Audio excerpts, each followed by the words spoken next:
Hey guys, Rexter here, and welcome back to a brand new Poppy Playtime theory video.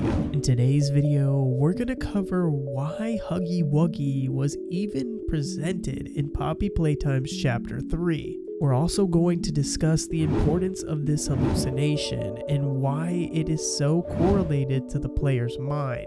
And finally, we're gonna go over what Huggy Wuggy's appearance could mean for the future of the franchise. So if that sounds good to you, grab your popcorn and a drink and let's go ahead and dive in.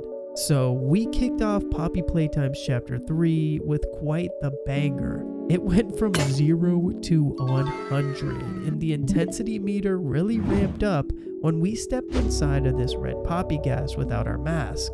As we made our way through the play care and eventually stumbling across this room with just a TV and not much else.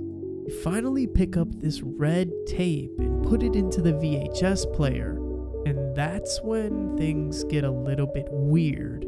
Now, it's at this point in the game that you haven't realized that you might be hallucinating, and when the tape starts, it looks harmless. It's just an image of Huggy Wuggy on the screen, smiling like usual. However, this dream takes a quick turn. The screen changes from this innocent looking Huggy Wuggy to a demon version of him. And if you thought he was scary before, you have seen nothing yet. But what really threw me for a loop is that this VHS tape seems like it's speaking directly to our protagonist. And should you come back years later, your conscience finally getting the better of you, may you descend into the dark and the dust, finding all that awaits you are incomprehensible horrors, each hungry for your return, each eager that they might find you. Perhaps they'd smile at you from a shadow, their smiling mouths full of teeth and meat and plastic, watching and waiting patiently for their turn at a warm welcome. Or perhaps they won't allow you such time to figure your place in the world you've left, a world that's theirs now. Welcome home. The man on the TV says, should you come back? Years later, your conscience finally getting the better of you. May you descend into the dark and the dust, finding all that awaits you is incomprehensible horrors. This guy is definitely talking to us directly through the VHS player, which is already weird enough. But then things take a even crazier turn. The Huggy Wuggy that we see on the screen starts to climb out of it like the girl from The Ring. And what makes this even more horrifying is that his body is more elongated than ever before, and his teeth sharp as knives, and his eyes just completely blank. A dark abyss that looks like it goes on forever. And he begins chasing us, getting closer and closer. There's nowhere to run, no way to escape until he eventually catches us. A nightmare within a nightmare. So now let's talk about why Huggy Wuggy came out of this TV and chased our protagonist. For starters, we walked into the red poppy gas at the beginning of stepping inside of the play care. And without a mask, we already know with details from the original Mob Games teaser video that one of the main reasons the Catnap plushie was recalled is the fact that it was giving children violent nightmares. A method used so that the scientists can operate and experiment on orphans, getting them to hallucinate and eventually getting them addicted to this opium. And we just had our first taste of it. This whole thing was just a nightmare in our protagonist's head, but a very specific one at that. So the question is, why Huggy, and why does he reference us coming back to the Playtime Co-Factory? My theory is that our protagonist has lived with a deep regret inside of himself, and him coming back exposed all of that. He's here for a purpose, almost like a redemption story. From what, we don't know exactly, but it's definitely been eating away at him. But now to the bigger question. Why was Huggy Wuggy the one that came out of the screen?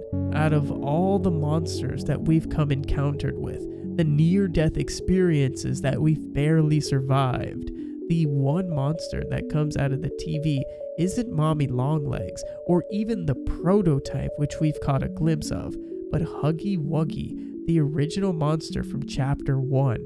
This sparks a lot of questions. One being, why or what relation does Huggy have to our protagonist, other than the fact that he is probably the scariest introduction to a life experience as possible? Huggy, in fact, was the first monster or toy that came to life, chased us, and we barely escaped with our life. That could do damage to one's psyche, don't get me wrong, but I think it's deeper than that. I think Huggy serves as a physical and now mental reminder of the horrible encounters that took place inside of the Playtime Co.'s experiments, and our protagonist feels a sense of guilt for helping the company go on about these inhumane acts that weren't just done on humans, but children at that. Orphan children. And that would come with a sense of guilt, but I do think that this is psychologically even deeper. What if the protagonist worked on Huggy Wuggy in the past, and one of the reasons why Huggy Wuggy was even brought to life to begin with?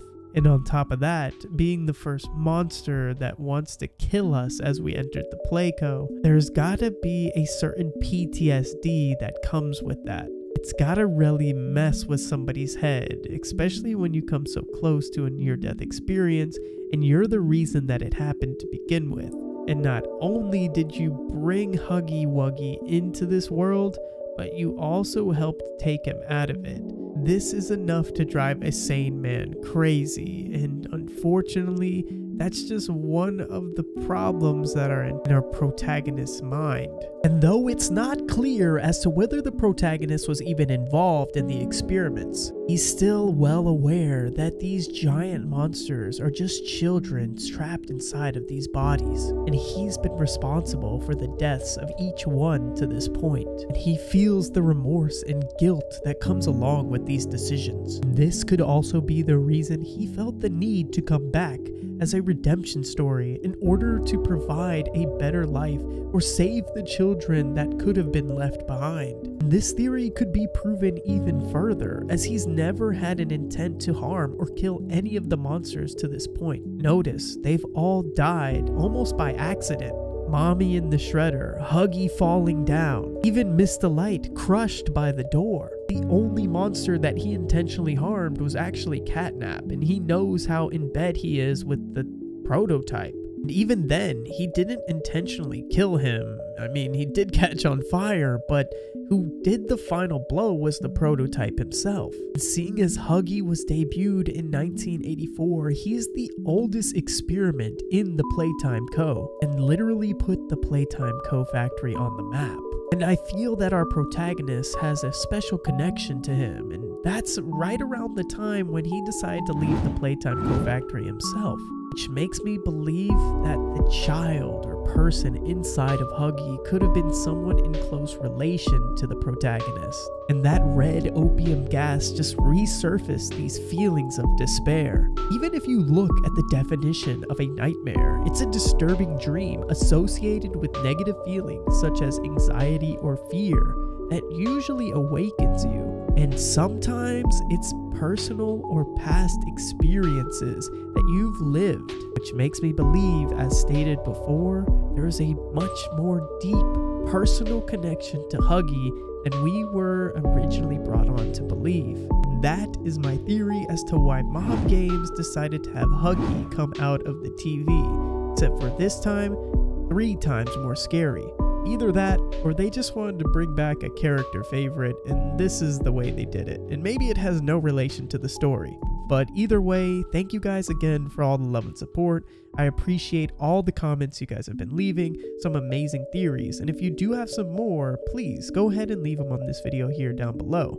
We're also going to be giving out 3 copies of the game. All you have to do is like the video, subscribe, and comment down below Huggy Wuggy for your chance at your own copy. Also, make sure you have those bell notifications turned on because I'm going to be giving out 1 copy in a community post later on this week. So thank you again for all of the support, and I'll see you guys in the next one.